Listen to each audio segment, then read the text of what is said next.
Some stories are cold. Not frightening. Just cold. The way a window feels on a winter night. The way snow looks when it falls and falls and does not stop.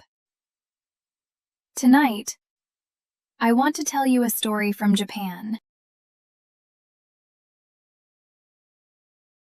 It was the kind of winter that made the world go quiet. The mountains were full of snow. The trees had no leaves. The sky was white. Two woodcutters walked through the forest, an old man named Mosaku and a young man named Minokichi. They had been out since morning. Now the light was leaving, and the air had turned sharp. Minokichi could feel it in his hands. That particular cold, the kind that comes before a storm. They found a small shelter near the river, a ferryman's hut, empty. But it had walls and a roof. They went inside. They lay down on the floor, and they listened to the storm begin. The snow came all at once, wind against the walls, the sound of it, like something pressing to get in. Mosaku fell asleep quickly. Old men sleep even in storms. But Minokichi stayed awake, listening, watching the darkness. Then the door opened. Not slowly. All at once. Snow came in. And with the snow, she came in. A woman, tall and pale, white as the snow around her. Her hair was black. Her robe was white. She did not shiver. The cold did not seem to touch her. She moved toward the old man. Minokichi could not move. He could not speak. He just watched. She leaned over Mosaku, and she breathed on him. Her breath was white, like cold smoke. Mosaku did not wake up. He did not move at all. Then she turned to Minokichi. She looked at him for a long time. Her eyes were like still water, very deep, very cold. She leaned closer. He could feel the cold coming off her skin, like standing near a river in February. And then she stopped. She looked at him. Just looked. He was young. That was all. Just young. She straightened. "I will let you go," she said. Her voice was very soft, like snow falling. "But you must never tell anyone what you saw tonight. Not your mother, not your wife. No one." Minokichi could not speak, but he nodded. She looked at him one more time. Then she walked to the door, and she walked into the storm, and she was gone. When the sun came up, Minokichi woke. The storm had passed. The forest was still. Everything was covered in white. Mosaku was lying beside him. Minokichi reached over. The old man was cold. Very cold. He did not wake up. Minokichi sat there for a long time. The snow on the trees, the silence, the light coming through the cracks in the wall. He carried the old man home alone.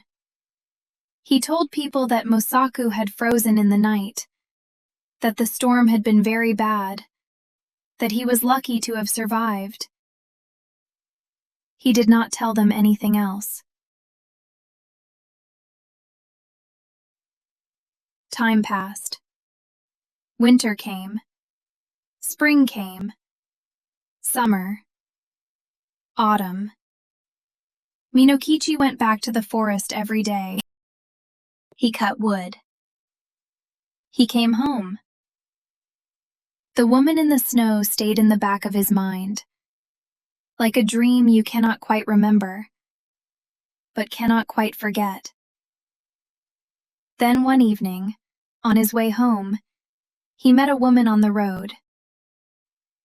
She was walking alone. It was getting dark. He stopped and asked if she was all right. She turned to look at him. She was very beautiful, pale, calm. Her name, she said, was O-Yuki. Yuki, snow. She came to live in his village. She was quiet. She was kind. The neighbors liked her. She cooked. She cleaned. She kept the house warm. In winter, she never seemed to feel the cold.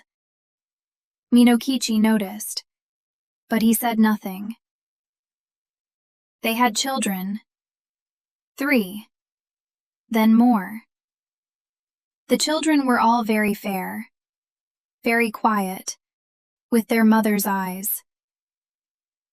O-Yuki was good with them, patient, gentle. She would sit with them by the fire in winter, her hands in her lap, listening to the wind outside. Minokichi would watch her then. The way the firelight moved on her face, the way she looked at the window, like she was hearing something he could not hear. Years passed like that. One winter evening, the children were asleep. The fire was low. The house was quiet. O-Yuki was sewing by the lamp. Minokichi watched her from across the room. Her face in the lamplight. So pale. So still.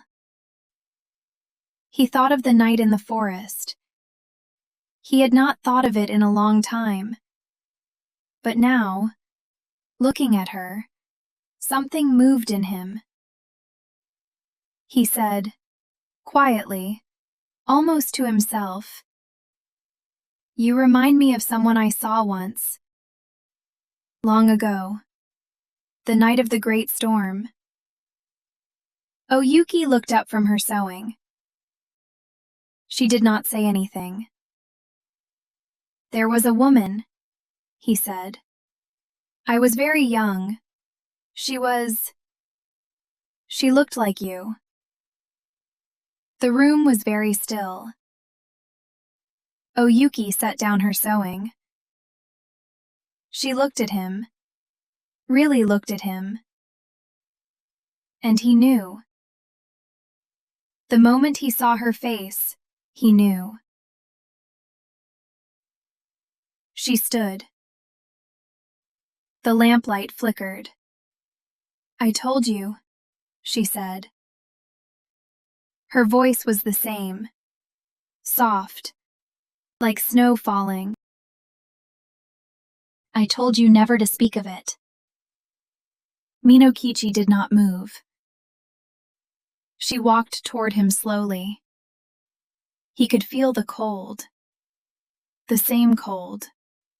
After all these years. She stopped in front of him. She looked at his face. At the lines that were not there before. At the gray beginning in his hair. She looked at him the way you look at something you have to leave behind. "The children need you," she said. She said nothing else.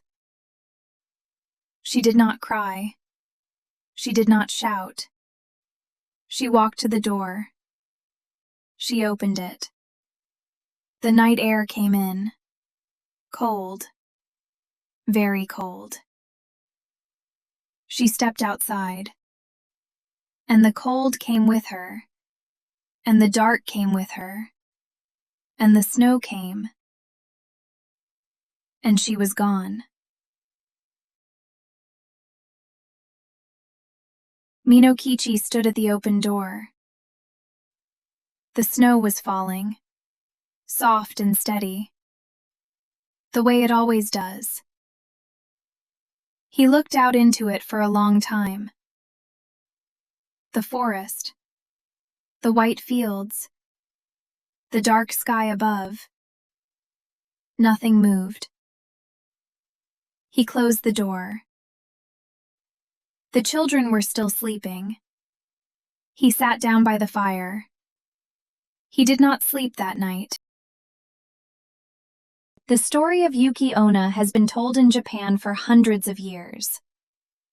She appears in old books, old paintings, old poems.